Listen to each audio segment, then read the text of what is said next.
할렐루야, 사랑하는 반석의 성도 여러분, 10월 4일 아까의 시간이 돌아왔습니다. 오늘 말씀은 사무엘하 11장 1절에서 13절까지의 말씀이고요. 내일까지 이 전체 본문이 이어져서 다윗이 행한 일이 여호와 보시기에 이렇게 제목을 삼았고요. 물론 이제 결론은 악하니라 이렇게 이제 결론이 되게 됩니다. 오늘 이 사건은 여러분이 너무나 잘 아는 사건이죠. 그 우리아의 아내 밧세바를 범한 사건, 즉 다윗이 승승장구를 하다가 잔뜩 교만에 빠졌는지 모르겠습니다만은 우리아의 아내 밧세바를 범하고 간음죄를 너무나 디테일하게 다루는 본문이죠. 여러분, 이것은 다윗의 치부를 다 드러내는 것이죠. 왜냐하면 성경이라고 하는 것은 우리가 한 사람의 영웅담을 이야기하는 것이 아니고 또 그 사람의 공적이나 또 그 사람의 인격을 높이 사서 이렇게 미화하는 책이 아님을 아셔야 합니다. 철저히 우리들의 민낯을 드러내기도 하고 또 영적인 문제를 다뤄야 되기 때문에 우리의 죄악성들을 건드려야 되는 부분이죠. 다윗 역시도 우리의 영웅이 아니죠. 다윗도 하나의 약한 인간일 뿐이다. 그러나 이 다윗의 이 죄를 통하여서 오늘날 우리들은 이것을 교훈을 삼아서 다시는 이런 죄를 범하지 아니하는 교훈을 삼아야 하는 것이 가장 큰 동기라 저는 그렇게 생각이 되어집니다. 자, 그러면 오늘은 이 동기에 대한 부분을 좀 깊이 생각해 보려고 합니다. 사무엘하 11장 1절에서 이하를 읽어드리게 되면은 그 해가 돌아와 왕들이 출전할 때가 되매 다윗이 요압과 그에게 있는 그의 부하들과 온 이스라엘 군대를 보내니 그들이 암몬 자손을 멸하고 랍바를 에워쌌고 다윗은 예루살렘에 그대로 있더라. 그 해가 돌아와 왕들이 출전할 때가 되매, 이것은 그 이스라엘의 역사를 보게 되면은 이제 건기와 우기로 나누게 되는데, 우기 때는 비가 많이 와서 이 전차라든지 말이 움직일 수가 없게 됩니다. 그래서 건기 때에 대다수 많은 전쟁들을 하게 되고, 심지어는 우기 때가 돌아오면 서로 휴전을 협정을 하고 건기 때 다시 싸우자, 이런 그 조약서들도 보게 되거든요. 그래서 건기가 도래하여 이런 뜻이거든요. 주변에 이제 많은 나라들과 힘겨루기가 다시 시작되었다, 이 상황이고요. 다른 성경에 보면 이렇게 나옵니다. 빈번하게 암몬 사람이 침략해 오는 시기가 도래하자, 이렇게 해석할 수가 있죠. 자, 여기 그 1절 이하의 말씀 보게 되면은 다윗은 예루살렘에 그대로 있더라 이렇게 되어 있는데, 물론 지금까지 다윗의 위상과 이스라엘의 군대가 가는 곳마다 승승장구했기 때문에 이 사람들이 이스라엘을 두려워했으리라 생각이 되죠. 그러니까 이쯤 되면은 왕이 출정하지 않아도 될 만큼 다윗의 군대가 아마 튼튼하고 강한 군대로 변모했으리라 생각이 됩니다. 그래서 다윗은 출전하지 않고 장수들을 보냈다, 이렇게 해석하는 주석들도 있어요. 근데 문제는 뭐냐 하면은 이 죄악이 발생되는 이 원인을 우리가 여기서 살펴봐야 되는데, 첫 번째는 뭐냐 하면은 자기가 있어야 할 자리에 있지 않았을 때 사단이 틈을 타는 것이죠. 그러니까 우리가 사단이 광명의 천사로서 우리를 유혹하고 넘어뜨리기 위하여서 작은 틈으로 많은 사람들을 그 틈 사이로 들어와서 무너뜨린다는 이야기잖아요.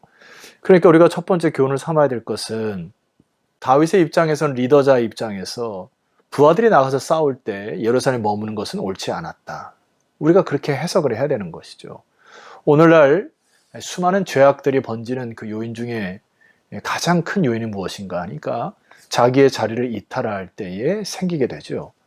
부부간에도 예의와 범절을 지켜야 되는 것은 자기 자리를 벗어나는 순간, 또 마음의 자리에 부부의 사이에 틈이 생기는 순간 이것이 간음으로 흘러갈 것이 많은 경우가 생기게 되는 것이 문제인 것이고요. 교회 안에서도 우리가 직분자들이 자기의 위치를 지키는 것이 참 중요한 것이고요.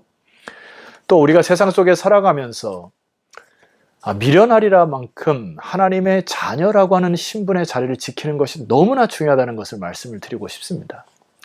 두 번째는 2절 말씀 보면은 저녁 때에 다윗이 그의 침상에서 일어나, 지금 이게 낮잠을 도대체 얼마나 잤는지 모르겠습니다만은 많은 시간을 낮잠을 자고 저녁 때에 한가로이 일어났다, 이렇게 표현이 된 것이거든요. 두 번째 이 틈은 뭐냐 하면은 우리가 낮과 밤을 주시는 하나님의 이 지혜를 여러분들 잘 마음에 새기셔야 합니다. 오늘날 많은 젊은 세대들이나 혹은 쾌락에 빠져있는 사람들이 밤문화에 많이 취해 있는데 우리가 낮에 해야 할 일과 밤에 해야 할 일들을 구분해야 할 이유가 여기 있는 것입니다. 시간의 밸런스, 그 삶의 균형. 여러분 이것이 무너지는 순간에 대다수 죄악들은 밤의 역사가 이루어지는 것을 여러분 아시지 않습니까? 그리하므로 조심하셔야 되는 것이죠. 자, 한 가지 더 보시게 되면은 2절 하반절에 보면은 왕궁 옥상에서 거닐다가 그곳에서 보니 한 여인이 목욕을 하는데 심히 아름다워 보이는지라. 자, 여기에서 그곳에서 보니라고 하는 단어는 히브리 단어의 라라고 하는 단어죠. 여러분 많이 제가 가끔 설교 시간에 이 단어를 사용하는데 이것은 사도 바울이 표현하는 먹음직스럽기도 하고 보암직스럽기도 한 그 하와가 넘어갔던 그 유혹의 뿌리죠. 우리의 사람의 눈, 특별히 남자들에게 있어서는 가장 약한 부분이 그 심리학적으로는 이 안목의 정욕이라고 합니다. 그러니까 보이는 대로, 이게 끌리는 대로. 무엇보다도 여성보다는 좀 남성들이 감성적이어서 남성들을 쉽게 사로잡는 것이 이제 이 안목의 정욕인 것이죠. 자, 이럴 때 이렇게 세 가지 유혹과 틈이 들어올 때 우리는 빨리 주님께 기도를 해야 되고 그렇지 않게 될 경우에는 점점 늪에서 빠져가는 것을 볼 수가 있습니다. 이것이 오늘 그 본문이 주는 우리에게 경고하심인데요. 자, 3절 말씀 보세요. 초반절에 이렇게 되어 있죠. 다윗이 사람을 보내요. 4절로 내려가 보세요. 다윗이 전령을 보내요. 5절 말씀 보세요. 그 여인이 임신하매. 여러분 이제 걷잡을 수 없는 상황까지 가게 된 것입니다. 여러분 아시다시피 나중에는 이 충신인 우리아를 전장터에까지 보내버리는 완전 범죄를 꿈꾸는 이 인간의 악독함과 나약함과 취약함들을 본문에서 우리에게 말씀하는 거죠. 저는 우리들이 경계를 둬야 될 것은 오늘날 현대를 살아가는, 물론 뭐 현대뿐만 아니라 인간을 넘어뜨리는 그 사단의 대표적인 공격 루트와 방법이 세 가지 단어라는 생각이 드는데, 첫 번째는 괜찮다 이라는 거예요. 괜찮다. 아, 이 정도는 괜찮아. 뭐 다른 사람은 다 해. 아무도 보이지 않아서 괜찮아. 에이, 전에도 해봤지. 그 정도는 괜찮아. 하는 거 굉장히 위험한 것이죠. 자, 두 번째 우리를 유혹하는 단어 하나가 있습니다. 그것은 딱 한 번만 해보자. 여러분 딱 한 번이 어떤 사람을 전장터의 죽음으로 몰게 하는 이 악의 치명적인 결과를 가져올 수가 있는 것입니다. 세 번째 유혹은 야, 회개하면 되지 뭐, 이런 것이죠. 사단이. 너 죄 짓고 회개하면 될 것을 뭐 그거 너무 신경 쓰지 마라. 이렇게 사단이 유혹한단 말이에요. 그러나 죄를 짓고 나서 건널 수 없는 강을 건너간 성경에 많은 그 스토리들이 있고요. 오늘 다윗도 마찬가지입니다. 자, 이런 죄의 늪으로 서서히 빠져갈 때 우리는 빨리 하나님 앞에 무릎 꿇고 하나님께서 기회를 주실 때 거기서 하나님 손 붙들고 벗어나는 여러분 되시기를 소망합니다. 오늘 본문의 말씀을 제가 쭉 묵상하다 보니까 하나님께서 기회를 주시는 그 본문 하나가 있어요. 그것을 한번 여러분의 말씀 드려보겠습니다. 6절 이하를 읽어드리겠습니다. 다윗이 요압에게 기별하여 햇사람 우리아를 내게 보내라 하며 요압이 우리아를 다윗에게로 보내니. 자, 7절 우리아가 다윗에게 이르며 다윗이 요압의 안부와 군사의 안부와 싸움이 어땠는지를 묻고 그가 또 8절 우리아에게 이르되 네 집으로 내려가서 발을 씻으라 하니 우리아가 왕궁에서 나가며 왕의 음식물이 뒤따라가니라. 지금 여기서 발을 씻으라라고 하는 건 너 집에 들어가서 이제 다윗이 저질렀던 죄를 무마하기 위하여 너의 아내와 이제 잠자리를 들라 이렇게 요구하는 것이죠. 근데 이제 우리아는 이 말을 듣지 않죠. 자, 9절 말씀 이하에 보면은 그러나 우리아는 집으로 내려가지 아니하고 왕궁문에서 그의 주의 모든 부하들과 더불어 잔지라. 10절 어떤 사람이 다윗에게 아뢰되 우리아가 그의 집으로 내려가지 아니하나이다. 다윗이 우리아에게 이르되 내가 길 갔다가 돌아온 것이 아니냐 어찌하여 내 집으로 내려가지 아니하였느냐 하니. 제가 볼 때는 우리아가 이미 이 다윗이 저질렀던 것을 감각적으로 알았지 않았을까. 그러나 이 충신인 우리아는 그것을 다이렉트하게 들춰내지 못하고 어쩌면 제가 이제 11절을 여러분에게 읽어 드릴 텐데요. 이 11절은 다윗이 돌아올 수 있는 마지막 회개의 기회라는 생각이 들 정도입니다. 여러분 11절을 보세요. 우리아가 다윗에게 이르되 언약궤와 이스라엘과 유다가 야영 중에 있고 내 주 요압과 내 왕의 부하들이 바깥들에 진치고 있거늘 내가 어찌 내 집으로 가서 먹고 마시고 내 처와 같이 자리일까? 이게 경고하심이죠. 다윗이 이걸 들었어야 되죠.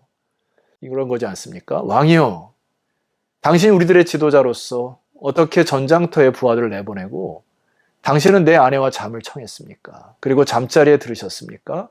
왜 먹고 마시는 이 쾌락적인 일을 보내셨습니까? 이게 마치 하나님께서 우리아를 통해서 주시는 마지막 경고의 메시지였으리라 저는 확신합니다. 그 뒤에 말씀 보세요.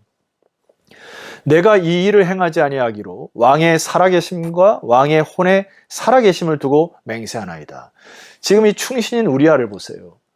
당신이 내 주인이기 때문에 내가 당신의 흠을 또 당신의 그 죄악을 백주대낮에 막 드러내려고 하지 아니하고 당신 앞에 내가 충성을 다합니다 라고 하는 이 충심의 말을 듣고서 다윗이 무엇을 떠올렸어야 되나요? 내 주 하나님이 나의 왕이시기 때문에 내가 그 하나님 앞에서 범죄했다고 하는 것들을 하나님 앞에 회개할 마지막 기회였다는 생각이 드는 것입니다.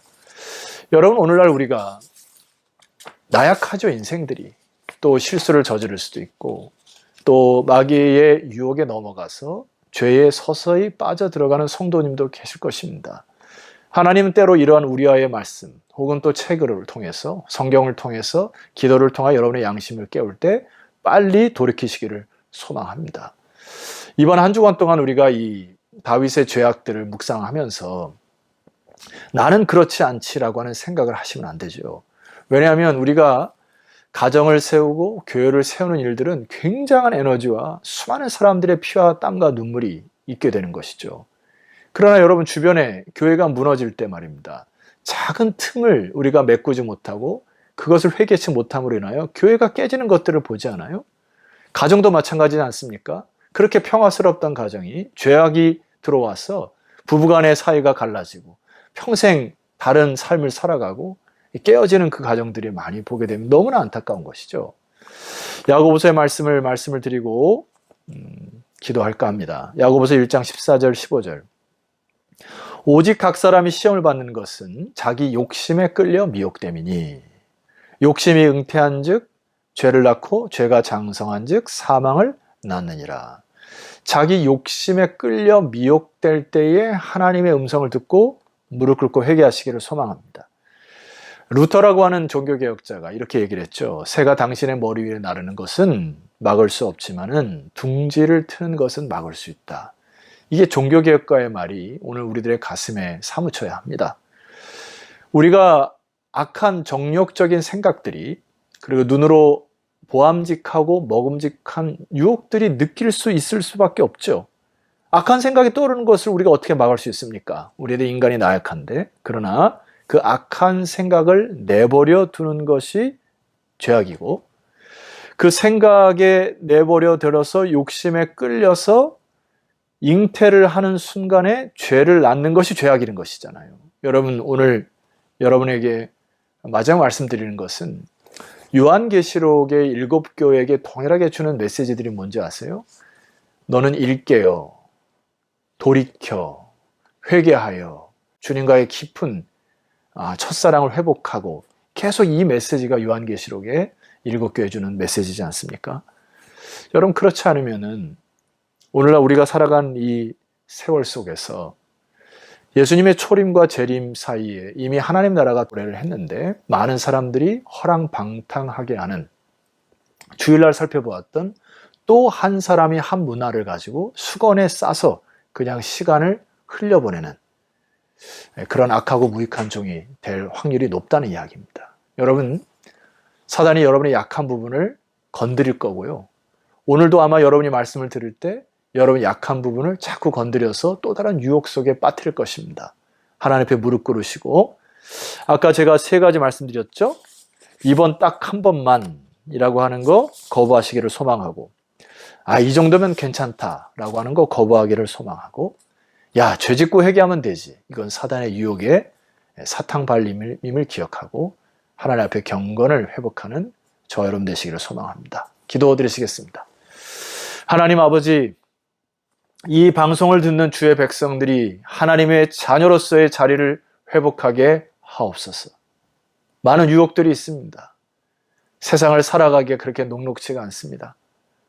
수많은 내 육체의 정욕들을 자극하는 쾌락적인 요소들이 곳곳에 깔려 있고, 부정직하게 하여 이득을 취하려고 하는 욕심적인 것들이 있고, 또 많은 나약한 부분 때문에 이번 한 번만 눈 감아서 해야 될 일들, 수많은 유혹들 앞에서 하나님 붙들고 정직과 진실을 회복하여 영적으로 강건한 주의 백성들 되게 하옵소서. 예수 그리스도 이름으로 기도드렸사옵나이다. 아멘. 자, 성도 여러분 수고하셨고요. 내일 아침에는 사무엘하 11장 14절 이하로 여러분을 찾아뵙도록 하겠습니다. 내일 뵙겠습니다.